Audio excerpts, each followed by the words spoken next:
हरे कृष्णा। हरे कृष्ण माताजी। हरे कृष्ण माताजी। हरे कृष्ण माताजी। हरे कृष्णा माताजी। हरे कृष्णा। ओम नमो भगवते वासुदेवाय। ओम नमो भगवते वासुदेवाय। ओम नमो भगवते वासुदेवाय। ओम अज्ञानतिमिरान्धस्य ज्ञानाञ्जनशलाकया चक्षुरुन्मीलितं येन तस्मै श्रीगुरवे नमः। नमो विष्णुपादाय कृष्णप्रेष्ठाय भूतले श्रीमते भक्तिवेदान्त स्वामिनिधि नामिने। नमस्ते सारस्वते देवे गौरवाणी प्रचारिणे निर्विशेष शून्यवादी पाश्चात्य देशधारिणे। जय श्री कृष्ण चैतन्य प्रभु नित्यानंद श्री अद्वैत गदाधर श्रीवासादि गौर भक्त वृंद। हरे कृष्ण कृष्ण कृष्ण हरे हरे, हरे राम राम राम हरे हरे। हरे कृष्ण। ശ്രീ ശ്രീ രാധാ ഗോവിന്ദ ഭക്തി രസാമൃത സിന്ധു ക്ലാസ്സിലേക്ക് എല്ലാവർക്കും സ്വാഗതം. ഹരേ കൃഷ്ണ. എല്ലാവർക്കും പ്രണാമം. അപ്പൊ നമ്മൾ ഇന്ന് 7ാമത്തെ അധ്യായം നമ്മൾ ഇന്നലെ 3 പോയിന്റ് നമ്മൾ നോക്കിയിട്ടുണ്ടായിരുന്നു. നമുക്കത് സ്ലൈഡ് വെച്ചിട്ട് നമുക്ക് എടുക്കാം.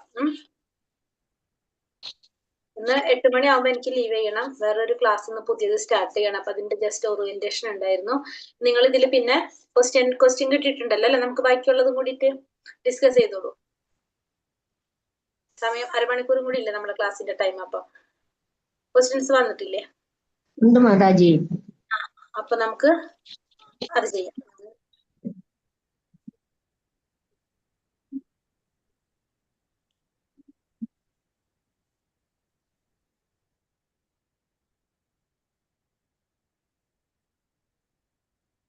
അല്ലെ? നമ്മൾ ഇന്നലെ 64 നിയാമക തത്വങ്ങൾ നമ്മൾ പറഞ്ഞു. അതില് പോയിന്റ് വൈസ് ഓരോ 7ാമത്തെ അധ്യായത്തില് എത്ര എണ്ണം ഉണ്ടെന്നാ പറഞ്ഞത്? 7ാമത്തെ അധ്യായത്തില് 18 എണ്ണം. 18 എണ്ണമാണ് 7ാമത്തെ അധ്യായത്തിൽ. ആദ്യത്തെ 3 എണ്ണം നമ്മൾ പറഞ്ഞിട്ടുണ്ടായിരുന്നു. പക്ഷെ നമ്മളത് പഠിച്ചിട്ടുണ്ടായിരുന്നില്ല അല്ലെ? നമുക്ക് പറയാം.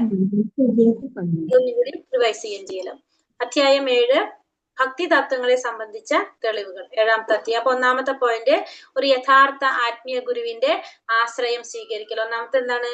ഗുരുവിനെ ആശ്രയിക്കുക എന്നുള്ളതാണ് ആദ്യത്തെ പോയിന്റ് പറയുന്നത്. യഥാർത്ഥ ആത്മീയ ഗുരുവിന്റെ ആശ്രയം സ്വീകരിക്കുക. ശ്രീമദ് ഭാഗവതം 11ാം സ്കന്ധം 3ാം അധ്യായത്തിലെ 21ാം ശ്ലോകത്തിൽ പ്രബുദ്ധ മഹർഷി നിമി മഹാരാജാവിനോട് പറയുന്നു: രാജൻ, ഭൗതിക ലോകത്ത് സുഖമില്ലെന്നുള്ള സത്യം ഉറപ്പുവരുത്തുക.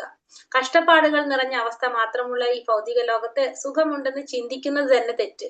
യഥാർത്ഥ സുഖം നേടണമെന്ന് ആഗ്രഹിക്കുന്നവർ ഒരു യഥാർത്ഥ ആത്മീയാചാര്യനെ കണ്ടെത്തി അദ്ദേഹത്തിൽ നിന്നും ചര്യാക്രമം മനസ്സിലാക്കി അദ്ദേഹത്തിൽ അഭയം തേടണം. അപ്പോ ഭൗതിക ലോകത്തില് സുഖം ഉണ്ടെന്ന് ചിന്തിക്കുന്നത് തന്നെയാണ് തെറ്റാണ്. യഥാർത്ഥ സുഖം ആഗ്രഹിക്കുന്നത് എന്ത് വേണം? ആചാര്യനെ കണ്ടെത്തി അദ്ദേഹത്തിൽ നിന്ന് ആ ചര്യാക്രമം നമ്മൾ മനസ്സിലാക്കി നമ്മൾ എന്ത് വേണം? അദ്ദേഹത്തെ അഭയം തേടേണ്ടത്, ഗുരുവില് അഭയം തേടേണ്ടത് അത്യാവശ്യമാണെന്നാണ് ഫസ്റ്റ് ഇത് പറയുന്നത്. ഭാഗവതത്തില് 11ാം സ്കന്ധം 3ാം അധ്യായത്തിലെ 21ാം ശ്ലോകത്തില് പറയുന്നത്. ഭൗതിക പരിഗണനകളെല്ലാം മാറ്റിവെച്ച് ഭഗവാനിൽ ആത്മാർപ്പണം നടത്തിയ മഹാത്മാക്കളെല്ലാം യഥാർത്ഥ ഗുരുക്കന്മാരാണ്. അപ്പൊ ഗുരുക്കന്മാർ ആരാണെന്ന് എങ്ങനെയുള്ളവരാണ്? ഭൗതികമായിട്ടുള്ള എല്ലാ പരിഗണനകളും മാറ്റിവെച്ച് ഭഗവാനിൽ ആത്മാർപ്പണം നടത്തിയ മഹാത്മാക്കള് അവരെല്ലാവരും ആരാണ്? യഥാർത്ഥ ഗുരുക്കന്മാരാണ്. ആത്മീയമായ പരമാനന്ദത്തിലേക്ക് സ്വയം തിരിച്ചുവിടുക എന്ന പരമോന്നത ലക്ഷ്യം പ്രാപിക്കാൻ ആഗ്രഹിക്കുന്നവരൊക്കെ ഇത്തരം ഗുരുക്കന്മാരെ കണ്ടെത്താൻ ശ്രമിക്കണം. അപ്പൊ നമുക്ക് ആത്മീയമായിട്ടുള്ള പരമാനന്ദത്തിലേക്ക് സ്വയം തിരിച്ചുവിടപ്പെടുക, ആ പരമാനന്ദത്തിൽ എത്തണമെന്ന് ആഗ്രഹിക്കുന്ന ആ ഒരു ലക്ഷ്യം നമ്മളിൽ ഉണ്ടെങ്കിൽ നമ്മൾ എന്ത് ചെയ്തിരിക്കണം? ഒരു ഗുരുവിനെ കണ്ടെത്താൻ നമ്മൾ ശ്രമിച്ചിരിക്കണം. അതായത് മതപരമായ അനുശാസനം എന്തെന്നറിഞ്ഞുകൂടാത്ത, സംശയിക്കത്തക്ക സ്വഭാവമുള്ള, ഭക്തിയുടെ സേവനത്തിന്റെ തത്വങ്ങൾ അനുസരിക്കാത്ത, ഇന്ദ്രിയ സംതൃപ്തനത്തിന് സഹായിയായി വർത്തിക്കുന്ന 6 ശക്തികളുടെ സ്വാധീനത്തെ കീഴ്പ്പെടുത്താത്ത ഒരു ഒന്നാംകിട വങ്കനെ ആരും ആത്മീയ ഗുരുവായി സ്വീകരിക്കരുതെന്ന് സാരം. അപ്പൊ ഒരു ഗുരുവിന് വേണ്ട യോഗ്യതകൾ അല്ലെ എന്താണ് എന്ന് പറയാ? എങ്ങനെയുള്ള വ്യക്തിക്ക് ഗുരുവാകാൻ സാധിക്കില്ല എന്നാ പറയുന്നത്? മതപരമായ അനുശാസനം, സംശയിക്കത്തക്ക സ്വഭാവമുള്ള, ഭക്തിര സേവനത്തിന്റെ തത്വങ്ങളൊന്നും അനുസരിക്കാത്ത, നമ്മുടെ 6 ഇന്ദ്രിയ നിയന്ത്രണം നിയന്ത്രിക്കാൻ സാധിക്കാത്ത, നമ്മൾ പഠിച്ചിട്ടുണ്ട് അല്ലെ ഗുരുവിന് വേണ്ട യോഗ്യതകൾ. അത് പാലിക്കാൻ സാധിക്കാത്ത ഒരു ഒന്നാംകിട വങ്കന നമ്മൾ എന്ത് ചെയ്യാൻ പാടില്ല?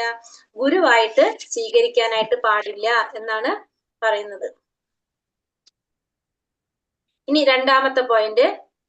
അപ്പൊ ഒന്നാമത്തെ പോയിന്റ് ക്ലിയർ ആണല്ലോ, ഇപ്പൊ പറഞ്ഞപ്പോ എല്ലാം മനസ്സിലായില്ലേ? നമുക്ക് അതിൽ പ്രത്യേകിച്ച് പറയാനൊന്നുമില്ലല്ലോ, ക്ലിയർ അല്ലേ? ആത്മീയ ആചാര്യൽ നിന്നുള്ള പ്രാരംഭ ഉപദേശ സ്വീകരണവും നിർദ്ദേശങ്ങൾ കൈക്കൊള്ളലും. രണ്ടാമത്തെ പോയിന്റ് പറയുന്നത് ആചാര്യൽ നിന്നുള്ള പ്രാരംഭ ഉപദേശം സ്വീകരിക്കുക, നിർദ്ദേശങ്ങൾ കൈക്കൊള്ളുക, അതാണ് ദീക്ഷ. പ്രബുദ്ധ മഹർഷി തുടർന്നു, രാജൻ, ശിഷ്യൻ ആത്മീയ ഗുരുവിനെ സ്വീകരിക്കുന്നത് കേവലം ഗുരുവായിട്ട് മാത്രമല്ല, പരമാത്മാവായ ഭഗവാന്റെ പ്രതിനിധിയായിട്ട് കൂടിയാണ്. അപ്പോ ഗുരുവിനെ സ്വീകരിക്കുന്ന ഒരു ശിഷ്യൻ ഗുരുവിനെ സ്വീകരിക്കുന്നത് എങ്ങനെയാണ്? ഭഗവാന്റെ പ്രതിനിധിയായിട്ട് കൂടിയാണ്. മറ്റു തരത്തിൽ പറഞ്ഞാൽ ശിഷ്യൻ ഗുരുവിനെ ദൈവമായിട്ടാണ് കരുതേണ്ടത്. കാരണം കൃഷ്ണന്റെ ബാഹ്യരൂപം തന്നെയാണ് ആത്മീയ ഗുരു. എല്ലാ മതഗ്രന്ഥങ്ങളും ഇത് ഉറപ്പിച്ചു പറയുന്നു. ഇപ്പൊ ഗുരു എന്ന് പറയുന്നത് ദൈവം തന്നെയാണ്, ഭഗവാന്റെ ബാഹ്യരൂപം. അതാണ് ആര്? ഗുരു. ശ്രീമദ് ഭാഗവതം കേൾക്കുകയും വായിക്കുകയും ചെയ്യുന്നത് ഭഗവത് പ്രേമത്തിന്റെയും ഭഗവത് സേവനത്തിന്റെയും വിധാനത്തിലേക്ക് ഉയർത്തപ്പെടുമെന്ന മതപരമായ പ്രക്രിയയുടെ മുഖ്യ ഭാഗമാണ്. അപ്പൊ നമ്മൾ എന്ത് ചെയ്തിരിക്കണം? ഭാഗവതം കേൾക്കണം, ഭാഗവതം വായിക്കണം. ഇത് ഭഗവാനോടുള്ള ഒരു പ്രേമത്തിന്റെയും ഭഗവത് സേവനത്തിന്റെയും ആ വിധാനത്തിലേക്ക് ഉയർത്തുന്ന മതപരമായ പ്രക്രിയയുടെ ഏറ്റവും മുഖ്യമായിട്ടുള്ള ഒരു ഭാഗമാണ് എന്ത്? ഭാഗവതം കേൾക്കുക, വായിക്കുക എന്ന് പറയുന്നത്. നമ്മൾ നിർബന്ധമായിട്ടും എന്ത് ചെയ്തിരിക്കണം? ഭാഗവതം കേൾക്കണം.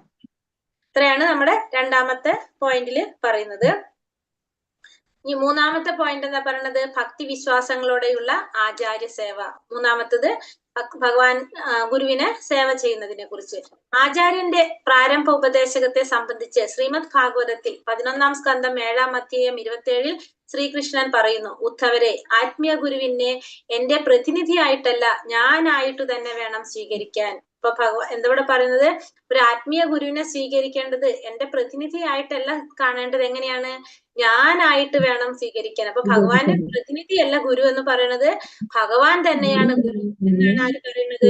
ഭഗവാൻ ഇവിടെ ഭാഗവതത്തിൽ 11-ാം സ്കന്ധം 7-ാം അധ്യായം 27-ാമത്തെ ശ്ലോകത്തില് ഭഗവാൻ ഉദ്ധവരോട് പറയുന്നത് എന്ന് പറയുന്നത് പ്രതിനിധിയല്ല എന്റെ, ഞാൻ തന്നെയാണ്. അപ്പൊ ഒരു സാധാരണ മനുഷ്യന്റെ നിലയിൽ ഒരിക്കലും അദ്ദേഹത്തെ കരുതരുത്. ഒരിക്കലും ആത്മീയ ആചാര്യനോട് അസൂയയോ ഈർഷ്യയോ പ്രകടിപ്പിക്കാൻ പാടില്ല. ഭഗവാന്റെ പ്രതിനിധിയായിട്ട് അദ്ദേഹത്തെ കാണുക. അപ്പൊ ഭഗവാന്റെ പ്രതിനിധിയായിട്ടല്ല, ഭഗവാനായിട്ട് തന്നെ ആയിരിക്കണം അദ്ദേഹത്തെ കരുതേണ്ടത്. ഇപ്പൊ നമ്മൾ സേവ ചെയ്യുന്നതിനെ കുറിച്ച് പറഞ്ഞു അല്ലെ? വപു സേവ, വാണി സേവ പറഞ്ഞു. നമ്മള് ആചാര്യ സേവ ചെയ്യുന്നതിനെ കുറിച്ച് നമ്മള് ഭഗവാൻ തന്നെയാണെന്ന് മനസ്സിലാക്കി നമ്മൾ എന്ത് ചെയ്യണം? അപ്പൊ ഗുരു പറയുന്നത് ഭഗവാൻ പറയുന്നതിന് തുല്യമാണ്. അപ്പൊ നമ്മൾ അങ്ങനെ വപുസേവ നമുക്ക് ചെയ്യാൻ സാധിക്കില്ല, നമുക്ക് വാണിസേവയാണ് ചെയ്യാൻ സാധിക്കുക. നമ്മൾ ഇന്നലെ പറഞ്ഞു. അപ്പൊ ആ വാണിസേവ ഗുരു എന്താണോ പറയുന്നത് അത് നമ്മൾ അനുസരിക്കണം. അങ്ങനെയാണ് നമ്മൾ എന്ത് ചെയ്യേണ്ടത്? ഭഗവാനെയും ഗുരുവിനെ സന്തോഷിപ്പിക്കാനായിട്ട് ഗുരുവിനെ സന്തോഷിപ്പിക്കുക. ഗുരുവിനെ സന്തോഷിച്ചാൽ ഭഗവാൻ സന്തോഷിക്കും. നമുക്കത് മാത്രമേ നമുക്ക് ചിന്തിക്കേണ്ട ആവശ്യമുള്ളൂ. അപ്പൊ മൂന്നാമത്തെ നമ്മൾ പറഞ്ഞത് ഭക്തി വിശ്വാസങ്ങളിലുള്ള ആചാര്യ സേവ. ഇതാണ് മൂന്നാമത്തെ പോയിന്റ് പറഞ്ഞത്. ഇനി അടുത്തത് നാലാമത്തെ എന്താ പറയുന്നത്? പുണ്യാത്മാക്കളുടെ കാലടികളെ പിന്തുടരുക. നാലാമത്തെ പോയിന്റ് 64 നിയാമക തത്വങ്ങളില് നാലാമത്തെ പറയുന്നത് പുണ്യാത്മാക്കളുടെ കാലടികളെ. മൺമറഞ്ഞ ആചാര്യന്മാരെയും പുണ്യാത്മാക്കളെയും പിന്തുടരാൻ സ്കന്ദപുരാണം ഉപദേശിക്കുന്നുണ്ട്. മുന്നോട്ടുള്ള പോക്കിൽ ചതിവിനോ ദുഃഖത്തിനോ ഇടവരാതെ ഉദ്ദിഷ്ട ലക്ഷ്യം നേടാൻ അത് വളരെ സഹായകമാകുമെന്നത് തന്നെ കാരണം. ഇവിടെ മൺമറഞ്ഞ ആചാര്യന്മാരുടെ പുണ്യാത്മാക്കളുടെയും പിന്തുടരാൻ സ്കന്ദപുരാണത്തിൽ പറയുന്നുണ്ട്. എന്തുകൊണ്ടാണത്? മുന്നിൽ പോയവർക്കാണ് അറിയാൻ സാധിക്കല്ല വഴി എങ്ങനെയാണെന്നുള്ളത്. അങ്ങനെയുള്ളവരുടെ പാത പിന്തുടരുമ്പോ നമുക്ക് എന്തുണ്ടാവില്ല? ചതിവോ ദുഃഖമോ നമുക്ക് ഉണ്ടാവില്ല. അപ്പൊ അതുകൊണ്ട് നമ്മൾ എപ്പോഴും എന്ത് ചെയ്യണം? ആചാര്യന്മാരുടെ അല്ലെങ്കിൽ പുണ്യാത്മാക്കളുടെ പാതയിലൂടെ ആയിരിക്കണം നമ്മളും പോകേണ്ടത്. അപ്പൊ നമുക്ക് എന്ത് സാധിക്കും? ഉദ്ദിഷ്ട ലക്ഷ്യം നേടാനായിട്ട് നമുക്കത് സഹായിക്കും. പിന്നെ ബ്രഹ്മയാമളം ഇങ്ങനെ പറയുന്നു, പ്രമാണങ്ങളും അംഗീകൃത മതഗ്രന്ഥങ്ങളും അനുസരിക്കാതെ താനൊരു മഹാഭക്തനാണെന്ന് നടിക്കുന്നവരുടെ പ്രവർത്തികൾ ഭക്തിരസേവനത്തിൽ പുരോഗതി ഉണ്ടാക്കുമെന്നൊരിക്കലും കരുതണ്ട. മറിച്ച് ആത്മാർത്ഥമായി ഭക്തിരസേവനം അഭ്യസിക്കുന്നവർക്ക് ശല്യം ഉണ്ടാക്കാൻ അത് സഹായിക്കൂ. ഇപ്പൊ ബ്രഹ്മയാമളത്തിൽ പറയുന്നതാണ്. ഒരു ബ്രഹ്മയാമളത്തിൽ എന്താ പറയുന്നത്? പ്രമാണങ്ങളും അംഗീകൃത മതഗ്രന്ഥങ്ങളും അനുസരിക്കാതെ, നമ്മള് ശാസ്ത്രവിധികളൊന്നും അനുസരിക്കാതെ നമ്മളൊരു താനൊരു വലിയൊരു ഭക്തനാണെന്ന് നടിക്കുന്നവരുണ്ടാവും. ഭക്തനാണെന്ന് നടിക്കുകയാണ്. അങ്ങനെയുള്ളവരുടെ പ്രവർത്തികള് ഭക്തിരസേവനത്തിൽ ഒരിക്കലും അവർക്ക് എന്തുണ്ടാവില്ല? പുരോഗതി ഉണ്ടാക്കില്ല. മാത്രമല്ല അവരെന്താണ് ചെയ്യുന്നത്? ആത്മാർത്ഥമായിട്ട് ഭക്തിയുടെ സേവനം ചെയ്യുന്നവർക്ക് ഒരു ശല്യമാണ് അവര്. അപ്പൊ അവരെന്താണ് മറ്റുള്ളവർക്കൊരു ശല്യമാകാണ് ചെയ്യുന്നത് ആത്മാർത്ഥമായിട്ട് സേവനം ചെയ്യുന്നവർക്ക്. പക്ഷെ അവർ മറ്റുള്ളവരുടെ മുന്നിൽ നടിക്കുന്നത് എങ്ങനെയാണ്? ഞാനൊരു ഭക്തനാണെന്നാണ് നടിക്കുന്നത്. പക്ഷെ അവര് മറ്റുള്ളവർക്കൊരു ശല്യമാകാണ് ചെയ്യുന്നത്. 11 പറഞ്ഞ പുണ്യാത്മാക്കളുടെ കാലടിപ്പാടുകൾ പിന്തുടരുന്നില്ല. പുണ്യാത്മാക്കളുടെ കാലടിപ്പാടുകൾ പിന്തുടർന്നവർക്ക് ശരിയായ വഴി കണ്ടുപിടിക്കാൻ സാധിക്കുന്നതുകൊണ്ട് അവർക്ക് ദുഃഖത്തിനൊന്നും വഴി ഉണ്ടാവില്ല. ഈ പറഞ്ഞവര്, ഈ നടിക്കുന്നവര്, അവരെ നമുക്ക് എന്ത് പറയാം? സഹജിയാസ് എന്ന് പറയാം. അങ്ങനത്തെ ഉള്ളവർ ആരാണ്? സഹജിയാസ് എന്നാണ് അവരെ പറയുന്നത്. അതായത് എല്ലാം നിസാരമാണെന്ന് കരുതുന്നു, തങ്ങളുടേതായ കൃത്രിമ ആശയങ്ങൾ വെച്ച് പുലർത്തുന്നവരും പ്രമാണങ്ങൾ അനുസരണങ്ങൾക്ക് വഴങ്ങാത്തവരുമാണ്. അതായത് നമ്മുടെ തന്നിഷ്ടത്തിന് നമ്മള് കാര്യങ്ങൾ വളച്ചൊടിക്കുക എന്ന് പറയില്ല, അങ്ങനെയുള്ളവരാണ് ആര്? സഹജിയാസ് എന്ന് പറയുന്നത്. സഹജിയാക്കൾ എന്ന് പറഞ്ഞാല് വേദഗ്രന്ഥങ്ങളും പ്രമാണങ്ങളും ഒന്നും അനുസരിക്കാത്തവര്. അവരെ നമുക്ക് എന്ത് പറയാം? സഹജിയാസ് എന്ന് പറയാം. തന്നിഷ്ടത്തിന്, നമ്മുടെ ഇഷ്ടത്തിനനുസരിച്ച് കാര്യങ്ങൾ വളച്ചൊടിച്ച് പറയാനായിട്ട് ശ്രമിക്കുന്നവര്. അവരാണ് മറ്റുള്ളവർക്ക് അവര് ശല്യാണ് ഉണ്ടാക്കുന്നതെന്ന് നമുക്ക് പറയാം.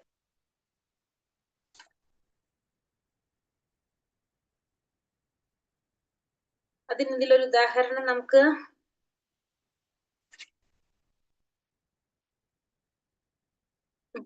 നമുക്കൊരു ഉദാഹരണം കൂടി പറയാം. നമുക്ക് ഇപ്പൊ ഭഗവാന്റെ ഒരു അവതാരം, ബുദ്ധാവതാരം വന്നിട്ടുണ്ടായിരുന്നില്ലേ ഭഗവാൻ? ഹരേ കൃഷ്ണ,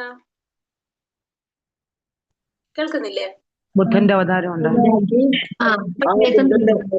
ബുദ്ധാവതാരം നമ്മള് നമ്മൾ എന്ത് ചെയ്യുന്നില്ല? ബുദ്ധാവതാരത്തെ നമ്മൾ ആരാധിക്കുന്നുണ്ടോ? ഇല്ല.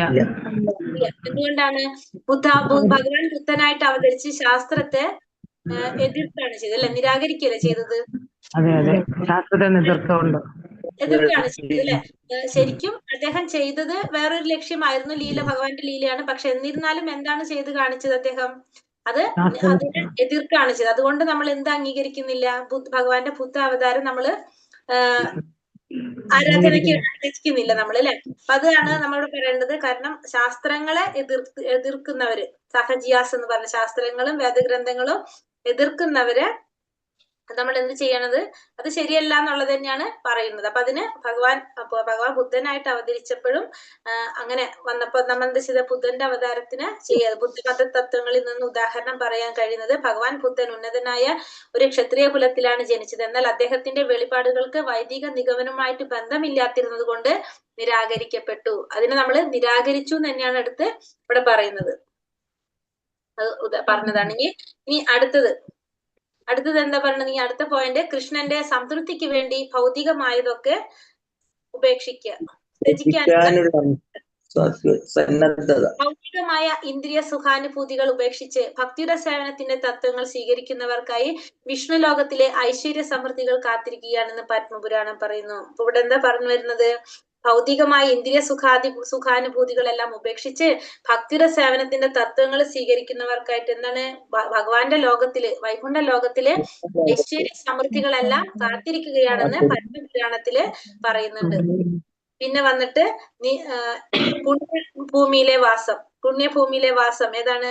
ദ്വാരകയിൽ 6 മാസമോ 1 മാസമോ 1 പക്ഷമോ താമസിക്കുന്നവർക്കായി വൈകുണ്ഠ ലോകവും സാരൂപ്യമുക്തി തുടങ്ങിയ സർവ്വലാഭങ്ങളും കാത്തിരിക്കുകയാണെന്ന് സ്കന്ദപുരാണം പറയുന്നു. അപ്പൊ ദ്വാരകയില് ഭഗവാന്റെ പുണ്യ സ്ഥലങ്ങള്, അവിടെ നമ്മൾ താമസിക്കുകയാണെങ്കിൽ നമ്മൾ എന്താണ്? സാരൂപ്യമുക്തി, പിന്നെ വൈകുണ്ഠ ലോകം തുടങ്ങിയ വൈകുണ്ഠ ലോകം അല്ലെങ്കിൽ സാരൂപ്യമുക്തി, ഈ പറഞ്ഞ എല്ലാ ലാഭങ്ങളും കാത്തിരിക്കുകയാണെന്ന് പറയുന്നുണ്ട്, സ്കന്ദപുരാണത്തില് പറയുന്നുണ്ട്. ഇതിൽ വേറൊരു പോയിന്റ് പറയുന്നത് അതാണ്.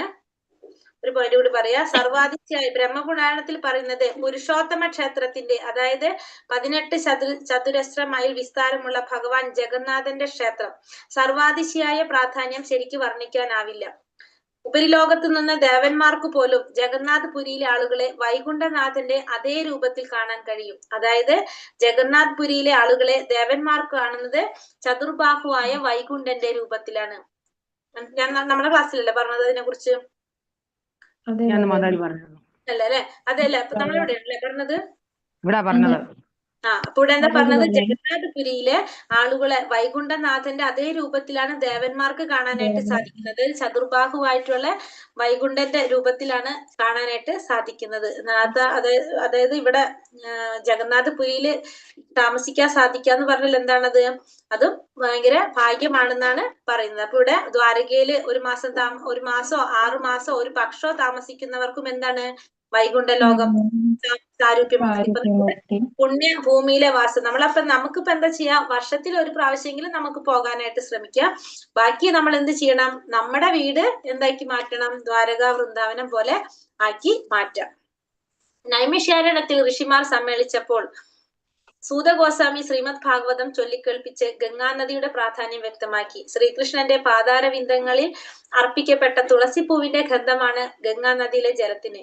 അങ്ങനെ ഗംഗ സദാ ഒഴുകിക്കൊണ്ട് ഭഗവാൻ കൃഷ്ണന്റെ പ്രശസ്തികളും ഐശ്വര്യങ്ങളും പ്രചരിപ്പിക്കുന്നു. ഗംഗാജലം ഒഴുകി എത്തുന്നിടത്തെല്ലാം എല്ലാ ജനങ്ങളും ബാഹ്യമായും ആന്തരികമായും പവിത്രീകരിക്കപ്പെട്ടു. അപ്പൊ ഗംഗാനദിയുടെ ജലം ഒഴുകി എത്തുന്നിടത്തെല്ലാം എങ്ങനെയാണ് ജനങ്ങള് ബാഹ്യമായിട്ടും ആന്തരികമായിട്ടും പവിത്രീകരിക്കപ്പെടുന്നു എന്നാണ് നൈമിഷാരണ്യത്തിലെ ഋഷിമാര് സമ്മേളിച്ചപ്പോ ആ ഗംഗാനദിയുടെ തീരത്താണ് ഭാഗവതം ചൊല്ലിക്കേൾക്കാനായിട്ട് തെരഞ്ഞെടുത്തു അല്ലെ. അപ്പൊ അതിന്റെ പ്രാധാന്യം പറയുന്നത് ഇവിടെ എന്താണ്, ഗംഗാജലം ഒഴുകിയെടുത്തുന്നിടത്തെല്ലാം ജനങ്ങള് ബാഹ്യമായിട്ടും ആന്തരികമായിട്ടും പവിത്രീകരിക്കപ്പെടാണ് ചെയ്യുന്നത്. അടുത്തത് പറയുന്നത് എന്താണ്, അവശ്യം വേണ്ടത് മാത്രം സ്വീകരിക്കുക. 8ാമത്തെ പോയിന്റ്. നാരദ പുരാണം ഇങ്ങനെ നിഷ്കർഷിക്കുന്നു: ഭക്തിയുടെ സേവനം ഗൗരവമായി എടുത്തിട്ടുള്ളവർ അത്യാവശ്യം വേണ്ടതിൽ കവിഞ്ഞൊരു സാധനം സ്വീകരിക്കരുത്. നമുക്ക് ആവശ്യം വേണ്ടത് മാത്രമേ നമ്മൾ സ്വീകരിക്കാൻ പാടുള്ളൂ. അതിൽ കൂടുതൽ നമ്മൾ സൂക്ഷിച്ചു വെക്കാനോ സ്വീകരിക്കാനോ പാടില്ല. ഭക്തിയുടെ സേവനത്തിന്റെ തത്വങ്ങൾ നിഷേധിക്കരുതെന്നും തനിക്കാവുന്നതിൽ കൂടുതലായി ഭക്തിയുടെ സേവനത്തിന്റെ തീരുമാനങ്ങളെ കൈക്കൊള്ളരുതെന്നുമാണ് ഈ പറഞ്ഞതിന്റെ സാരം. അതായത് നമ്മൾ എന്ത് ചെയ്യാൻ പാടില്ല എന്ന് പറഞ്ഞ തത്വങ്ങൾ നിഷേധിക്കരുതെന്നും തനിക്കാവുന്നതിൽ കൂടുതലായിട്ട് ഭക്തിയുടെ സേവനത്തിന്റെ തീരുമാനങ്ങളെ കൈക്കൊള്ളാൻ പാടില്ല. അതായത് ഉദാഹരണം പറയുന്നത്, ഇപ്പൊ ജപമാലയിൽ 1000 ഉരുവെങ്കിലും എന്നും ഹരേ കൃഷ്ണ മന്ത്രം ജപിക്കാൻ പറയുന്നുണ്ട്. എന്നാൽ അത് സാധ്യമാകുന്നില്ലെങ്കിൽ അവരവരുടെ കഴിവിനനുസരിച്ച് എണ്ണം കുറയ്ക്കണം. ഇപ്പൊ നമ്മൾ പറയുന്നു അല്ലെ, നാമം ജപിക്കാൻ 16 റൗണ്ട് നാമം ജപിക്കണം പറയുന്നു. പക്ഷെ നമ്മൾ എന്താ പറയാ, നമുക്ക് എത്രയാണോ സാധിക്കുന്നത് അത് നമ്മൾ സങ്കല്പെടുക്കാനായിട്ട് അല്ലെ, നമുക്ക് എത്രയാണോ പറ്റുന്നത് അത് നമ്മൾ ചെയ്യാനായിട്ട് ശ്രമിക്കുക. അപ്പൊ എപ്പോഴും നമ്മൾ എന്താണ്, നമുക്ക് പറ്റുന്നത് മാത്രം നമ്മൾ തീരുമാനം എടുക്കുക. നമ്മൾ അതിൽ കൂടുതൽ നമ്മൾ തീരുമാനിക്കേണ്ട ആവശ്യമില്ല, ഉറപ്പുവെക്കേണ്ട ആവശ്യമില്ല. പ്രതിദിനം 16 മാല, ഒരു ജപമാലയിൽ 108 മണികളാണുള്ളത്. ഹരേ കൃഷ്ണ മന്ത്രം ജപിക്കാനാണ് ഞാൻ പൊതുവെ നിർദ്ദേശിക്കാറ്.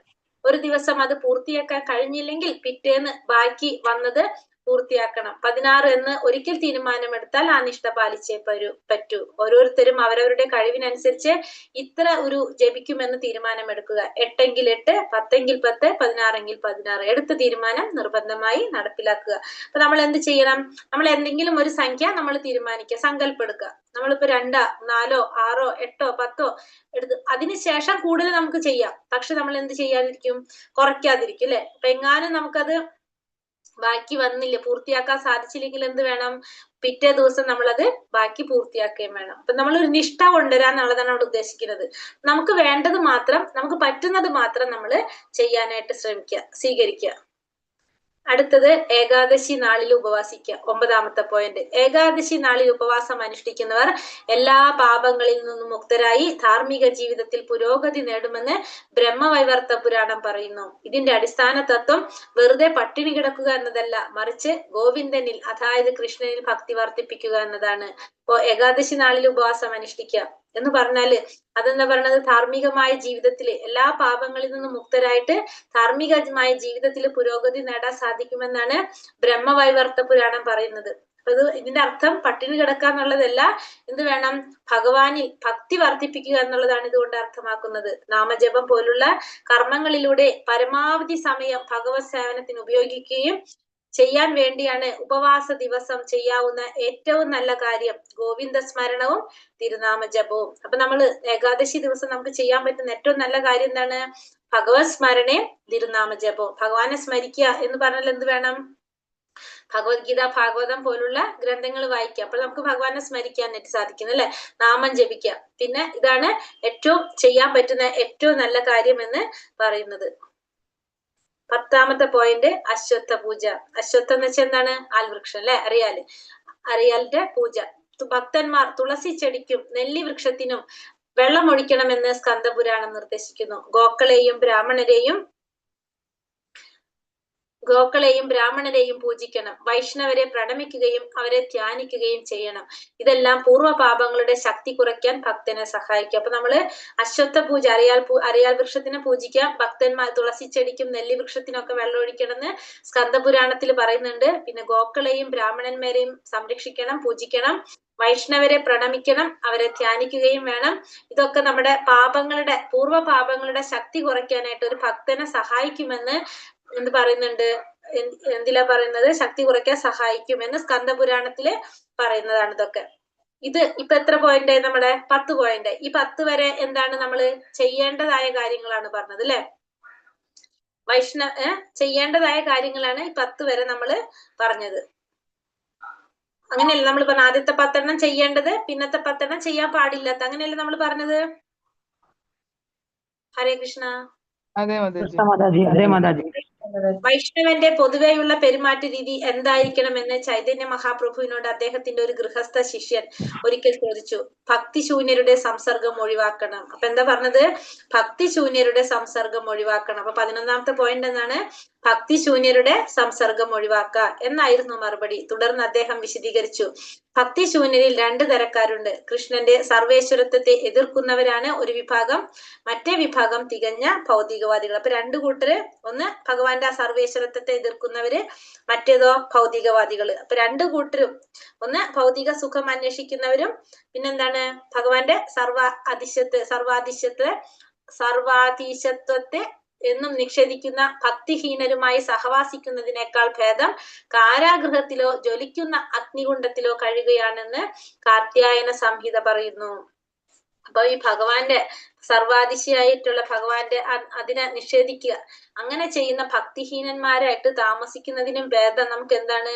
കാരാഗൃഹത്തിൽ അല്ലെങ്കിൽ ജ്വലിക്കുന്ന അഗ്നികുണ്ഡത്തിലോ കഴിയുന്നതാണെന്ന് കാർത്യായന സംഹിത പറയുന്നുണ്ട്. പലതര ദേവന്മാരെ ആരാധിക്കുന്നവരും ഭൗതിക അഭിലാഷങ്ങളിൽ ഉത്തേജിതരുമായവരുമായിട്ടുള്ള സംസർഗത്തെക്കാൾ ഭേദം സർപ്പത്തെയോ വ്യാഘ്രത്തെയോ, വ്യാഘ്രം എന്ന് വെച്ചാൽ ചീങ്കണ്ണി, ചീങ്കണ്ണി വേറെ ഉണ്ട് അല്ലെ, വ്യാഘ്രം എന്ന് വെച്ചാൽ പിന്നെ അതായത് പുലി അല്ലേ മാതാജി? എനിക്കറിയില്ല, മാതാജി. എന്ത് പുലി. എനിക്ക് അപ്പൊ ഓക്കെ, ഞാൻ പെട്ടെന്ന് ചിങ്കണ്ണിയാന്നാ ഞാൻ വിചാരിച്ചു. പിന്നെ ചിങ്കണ്ണി കടുവയല്ലേ? കടുവ, പുലി എന്തോ ആവട്ടെ. അപ്പൊ അങ്ങനത്തെ ഒരു മൃഗം ചിങ്കണ്ണിയെ ആശ്ലേഷിക്കുന്നതാണെന്ന് വിഷ്ണു രഹസ്യത്തിൽ പറയുന്നു. അപ്പൊ ദേവന്മാരെ ആരാധിക്കുന്നവരും ഭൗതിക അഭിലാഷങ്ങളിൽ ഉത്തേജിതരുമായവരുമായിട്ടുള്ള സംസർഗം, അതിനേക്കാളും പ്രശ്നം എന്താണ്? ഒന്നുകിൽ സർപ്പത്തെ അല്ലെങ്കിൽ വ്യാഘ്രത്തെ അല്ലെങ്കിൽ ചീങ്കണ്ണിയെ ആശ്ലേഷിക്കുക, അവരെ ആശ്ലേഷിക്കുന്നതാണെന്ന് വിഷ്ണു രഹസ്യത്തിലും പറയുന്നുണ്ട്. ഏതെങ്കിലും ഭൗതികമായ ലാഭം ഉദ്ദേശിച്ച് ദേവന്മാരെ ആരാധിക്കും എന്ന് വിശുദ്ധ ഗ്രന്ഥങ്ങൾ പറയുന്നുണ്ട്. ഉദാഹരണമായി രോഗാതുരമായ അവസ്ഥയിൽ നിന്ന് മോചനം നേടാനായിട്ട് സൂര്യദേവനെ ആരാധിക്കാൻ ഉപദേശിക്കാറുണ്ട്. സുന്ദരിയായ ഭാര്യയെ കിട്ടാൻ ശിവപെരുമാന്റെ പത്നിയായ ഉമയെ പ്രാർത്ഥിക്കാൻ പറയാറുണ്ട്. അപ്പൊ എന്തെങ്കിലും ലാഭങ്ങൾക്ക് വേണ്ടിയിട്ട് അല്ലെ. പിന്നെ വിദ്യാലാഭത്തിന് സരസ്വതിയെ ഭജിക്കുന്നു. ഭാഗവതത്തിൽ ഇക്കാര്യം സംബന്ധിച്ച് ഒരു നീണ്ട പട്ടിക തന്നെ കൊടുക്കുന്നുണ്ട്. എന്നാൽ അവർ ദേവന്മാരുടെ ഉത്തമ ഭക്തരാണെങ്കിൽ കൂടി അവരെ ഭക്തിഹീനരായിട്ടാണ് കണക്കാക്കപ്പെടേണ്ടത്. ഭക്തന്മാരുടെ കൂട്ടത്തിൽ ഇവര് പരിഗണനീയരല്ല. അപ്പൊ നമ്മൾ എന്താ പറഞ്ഞത്? ദേവന്മാരെ ആരാധിക്കുന്നത് ഭൗതിക ലാഭം ഉദ്ദേശിച്ചുകൊണ്ട് ദേവന്മാരെ ആരാധിക്കുന്നവര്, അവര് ദേവന്മാരുടെ ഉത്തമ ഭക്തന്മാരായിരിക്കാം, പക്ഷെ അവരെ എങ്ങനെയാണ് കാണുന്നത്? ഭക്തിഹീനരായിട്ടാണ് കാണുന്നത്. ഭക്തന്മാരുടെ കൂട്ടത്തിൽ ഇവരെ പരിഗണിക്കാൻ സാധിക്കില്ല എന്നാണ് എന്തില് പറയുന്നത്? രൂപഗോസ്വാമി ഭക്തിരസാമൃത സിന്ധുവിൽ പറയുന്നത്. ഭക്തിരസാമൃത സിന്ധു ആണ്, അതുകൊണ്ടാണ് ഇങ്ങനെയൊക്കെ ഇതിൽ പറയുന്നത് കേട്ടോ. മായാവാദികൾ, നിർവ്യക്തികവാദികൾ അത് പറയുന്നത് ഭഗവാനെ ഏത് രൂപത്തിലും ആരാധിക്കാമെന്നാണ്. മാർഗം ഏതായാലും ലക്ഷ്യത്തിൽ എത്തുക തന്നെ ചെയ്യുമെന്നാണ് അവരുടെ യുക്തി. എന്നാൽ ദേവന്മാരെ ആരാധിക്കുന്നവർ എവിടെയാണ് എത്തുന്നത്? ദേവന്മാരുടെ ലോകത്തായിരിക്കും എത്തുന്നെന്നും ഭഗവാനെ ആരാധിക്കുന്നവർ ഭഗവാന്റെ ധാമത്തിൽ എത്തുമെന്നും ഭഗവാൻ ഭഗവത്ഗീതയിൽ പറയുന്നുണ്ട്. ഇപ്പൊ മായാവാദികൾ അല്ലെങ്കിൽ നിർവ്യക്തികവാദികൾ എന്താ പറയുന്നത്? ദേവന്മാരെ ആരാധിച്ചാലും ഭഗവാൻ ആരാധിച്ചാലും ഏത് വഴി കൂടെ പോയാലും ലക്ഷ്യത്തിലെത്തുന്നു പറയുന്നുണ്ട്. പക്ഷെ ഭഗവാൻ ഭഗവത്ഗീതയിൽ പറയുന്നുണ്ട്, ദേവന്മാരെ ആരാധിക്കുന്നവര് ദേവന്മാരുടെ ലോകത്ത് പോകും, ഭഗവാൻ ആരാധിക്കുന്നവര് ഭഗവാന്റെ ലോകത്തിലേക്ക് പോകുമെന്ന് എന്തില് പറയുന്നുണ്ട്? ഭഗവാൻ ഭഗവത്ഗീതയില് പറയുന്നുണ്ട്. ഇത് വെച്ച് നിർത്തട്ടെ, ഞാൻ 55 17 18 കുറച്ചുണ്ടായുള്ളൂ, പക്ഷെ സമയം ഉണ്ടാവില്ല. നമുക്ക് നാളേക്ക് എടുക്കാം. ഹരേ കൃഷ്ണ. ഇത് പറഞ്ഞതിൽ എന്തെങ്കിലും സംശയം ഉണ്ടോ? ക്ലിയർ ആണ്? നമുക്ക് മനസ്സിലാവുന്നുണ്ടല്ലേ വായിക്കുമ്പോ? മനസ്സിലാവുന്നുണ്ട് മാതാജി. മനസ്സിലാകും. മാതാജി. ബുദ്ധിമുട്ട്